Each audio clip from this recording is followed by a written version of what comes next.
나는 9층 건물 중 6층에 입주한 사무실에서 일하고 있다. 이 건물이 위치한 블럭은 10층 내외의 건물이 다닥다닥 붙어 있어서 맞은편 건물과의 거리는 짧게는 5m, 길게는 20m 정도밖에 되지 않는다. 낮이면 그저 복잡한 도시 풍경일 뿐이지만 밤이 되면 분위기는 완전히 달라진다. 우리 사무실의 흡연 구역은 원래 뒷문 비상구 계단이다. 하지만 야근이나 잔업을 하게 되면 나는 폭도 끝 창가를 이용하곤 했다. 그날도 밤 10시가 다 되어갈 무렵 나는 습하고 긴 하루를 마치며 폭도 끝 창가로 향했다. 담배를 입에 물고 창 밖을 바라보는데 맞은편 건물의 컴퓨터 학원 안에서 무언가 검은 실루엣이 서 있는 것이 보였다. 불은 모두 꺼져 있었고 학원에는 아무도 없어야 하는 시간이었다. 나는 눈을 찡그리며 자세히 보려 했지만 그 순간 느낀 한기는 말로 다 표현할 수 없었다. 어둠 속에서 하얀 얼굴의 여자가 나를 똑바로 응시하고 있었다. 몸은 창문에 최대한 가까이 붙여 있었고 마치 그림자처럼 고요하게 서 있었다. 순간 나는 담배를 떨어뜨렸다. 손이 떨리고 온몸에 소름이 올라왔다. 시선을 피하려 했지만 어쩔 수 없이 오른쪽 어깨를 창가에 기댄 채 담배를 피웠다. 곁눈질로 학원 쪽을 다시 보았지만 여자는 이미 사라진 듯 보이지 않았다. 나는 스스로를 달래며 한숨을 내쉬었다. 간 떨어지는 줄 알았다 속으로 중얼거리며 그날 밤 집으로 돌아가 잠을 청했지만 하얀 얼굴과 검은 실루엣은 계속 머릿속을 맴돌았다. 잠을 이루기 힘들었고 마치 가위 눌림의 전조처럼 불편한 압박감이 등 뒤를 스쳤다. 다음날 출근한 나는 입사 동기이자 나보다 2살 많은 형에게 전날 있었던 일을 이야기했다. 형의 얼굴이 갑자기 굳어졌다. 너도 그랬냐? 나도 전에 똑같은 일을 겪었어. 나는 더 심했어. 형은 밤중에 복도 창가에서 본 검은 커튼 같은 것에 대해 이야기했다. 처음엔 커튼이라고 생각했지만 가까이서 보니 그것은 사람이었다. 긴 머리를 늘어뜨린 여자가 등을 돌리고 그를 바라보고 있었다는 것이다. 심장마비 날 뻔했지. 형은 숨을 고르며 말했다. 나는 소름이 끼쳤다. 도대체 이 학원에는 밤에 누가 있는 걸까? 생각하며 우리는 그 정체를 추측하며 공포와 궁금증 사이를 오갔다. 그날 이후 나는 야근 중 복도 창가에서 담배를 피우지 않기로 마음먹었다. 두려움도 있었지만 무엇보다 기분이 좋지 않았다. 며칠 후였다. 사무실 밖에서 갑작스러운 소란이 일었다. 멀리서부터 들려오는 사이렌 소리와 금속성 경적이 도시의 정적을 찍고 내 심장은 미친 듯이 뛰었다. 나는 의자에서 일어나 창문으로 몸을 내밀었다. 복도 끝 창가에서 보이는 학원 건물 앞에는 소방차와 구급차가 멈춰 서 있었다. 처음엔 화재인가 싶었다. 발걸음을 옮기며 복도를 지나가는 동안 내 머릿속엔 전날 본 검은 그림자가 계속 떠올랐다. 설마 마음속에서 무언가가 단단히 쥐고 있는 듯한 느낌이 들었다. 하지만 곧 상황은 해명되었다. 학원에서 연막식 퇴치제를 사용했는데 퇴근 후 문을 닫는 바람에 연기가 건물 밖으로 새어나갔고 다른 입주자들이 이를 화재로 오인해 신고한 것이었다. 그때 나는 소방대원과 학원 원장 사이의 대화를 엿들었다. 옛날에 이 건물에서 여자가 죽었어요.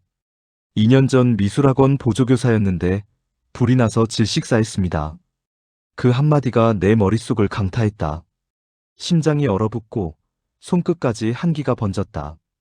전날 창가에서 본 검은 실루엣, 흰 얼굴, 창가 가까이에 서서 나를 바라보던 그 시선. 그 모든 것이 현실과 맞닿는 순간 나는 깨달았다. 그때 본 여자는 단순한 사람 그림자가 아니었다. 이미 죽은 이의 잔영이었다. 주변을 둘러보았다. 바람에 흔들리는 나뭇가지, 멀리서 들리는 구급차 사이렌, 그리고 학원 건물의 어둠 속에서 아른거리는 그림자 모든 것이 내 공포를 극대화했다. 몸이 떨렸고 숨이 막히는 듯했다. 왜 밤마다 나타나는 거지? 나는 마음속으로 중얼거렸다. 그 후 몇 주간 나는 복도 끝 창가를 피했다. 하지만 호기심과 설명할 수 없는 끌림은 나를 다시 그곳으로 이끌었다. 그날도 밤 11시 형과 함께 야근 중이었다. 사무실 안은 희미하게 조명이 남아 벽과 바닥에 그림자를 드리우고 있었다. 나는 조심스럽게 담배를 입에 물고 라이터를 켰다. 연기가 코와 입술 주변을 감싸며 순간 긴장감이 온몸을 휘감았다. 고개를 들어 앞 건물을 바라보았다. 그녀가 있었다. 어둠 속에서 창가 가까이에 서서 나를 똑바로 바라보고 있었다. 하얀 얼굴, 검게 뭉쳐진 머리카락, 그리고 묘하게 흔들림 없는 자세. 나는 숨을 참았다. 연기가 목에 걸리고 심장이 터질 듯 뛰었다. 급히 핸드폰을 꺼내 형에게 전화를 걸었다. 형 지금 봐, 그 여자야. 하지만 형은 아무것도 보지 못했다. 아니, 아무것도 안 보이는데? 나는 목소리를 낮춰 속삭였다. 잘 봐, 지금 계속 나를 보고 있어. 그 순간 그녀는 등을 돌리며 어둠 속으로 사라졌다. 하지만 이상했다. 긴 머리카락이 흔들려야 할 순간에도 그녀의 등은 완전히 까맣게 뭉쳐 있어 전혀 흔들림이 없었다. 바람이 불어도 그림자처럼 흔들리지 않는 검은 덩어리만이 존재했다. 나는 형에게 간신히 속삭였다. 머리카락이 아니야, 등이다, 등만 까만 거야. 형의 얼굴은 점점 창백해졌다. 그의 숨소리가 급해졌다. 아, 완전히 공포 특집이네. 전에 죽은 그 미술학원 보조교사 귀신이 맞는 것 같다. 그 순간 나는 사무실 안의 공기, 창밖의 흐릿한 불빛, 멀리서 들려오는 자동차 소리, 그리고 내 몸을 스치는 차가운 공기까지 하나하나가 그녀의 존재를 증명하는 것처럼 느꼈다. 등만 까맣게 보였던 이유, 밤마다 나타나는 이유, 그리고 사람들에게 보이지 않는 이유, 모든 것이 맞물려 내 정신은 서서히 극한의 공포 속으로 잠식되었다. 그녀는 살아있는 그림자가 아니었다. 죽음의 잔영, 아니면 아직 세상을 떠나지 못한 어떤 존재.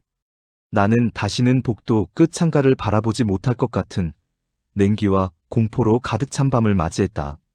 얼마 후 나는 경기도 포천에 있는 어머니 집에 잠시 들르게 되었다. 평소와 달리 늦은 오후였고 하늘은 이미 잿빛으로 물들어 있었다. 창밖으로 부는 바람에 나뭇가지들이 흔들리며 마치 낮은 속삭임처럼 소리를 내는 순간 옆집 형님이 놀러왔다. 그는 직업이 소방관이었다.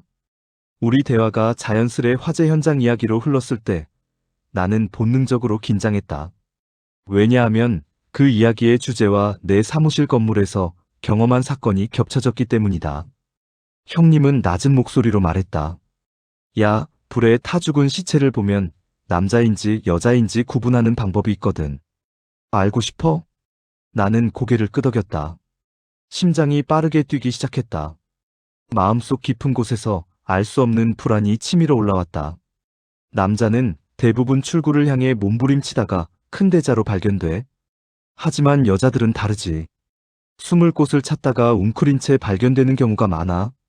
책상 밑, 좁은 공간, 구석진 곳 앞은 비교적 멀쩡한데 등만 까맣게 탄 경우가 많아. 형님의 말에 나는 숨이 막히는 듯했다. 그 순간 머릿속에 복도 끝 창가에서 본 검은 등과 긴 머리카락처럼 보였던 여자의 모습이 겹쳐졌다. 그녀의 등은 실제로는 머리카락이 아니라 불에 탄 몸의 일부였다는 생각이 머릿속을 스쳤다. 손끝까지 소름이 끼쳤다. 내 몸은 얼어붙은 듯 굳었고 심장은 미친 듯이 뛰었다. 형님은 잠시 말을 멈추고 조용히 이어갔다. 불에 탄 여자의 시체는 시커먼 연기 냄새가 배어 있어. 공기 속에 아직도 연기 냄새가 남아있는 것처럼 코를 스치면 섬뜩하게 느껴지지. 한 번은 지하 노래방 화재 현장에 갔는데 처음엔 불에 탄 물건인 줄 알고 만졌더니 미끈거리면서 벗겨지더라. 알고 보니 사람이었어.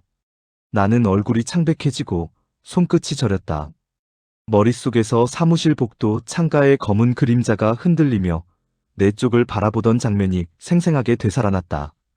그녀의 긴 머리카락처럼 보였던 것은 사실 검게 그을린 등이었고 움직일 때 흔들리지 않았던 것도 그 때문이었다. 그래서 밤마다 나타난다는 게 나는 목소리를 낮추며 중얼거렸다. 형님은 고개를 끄덕였다. 죽은 자는 남는 법이야.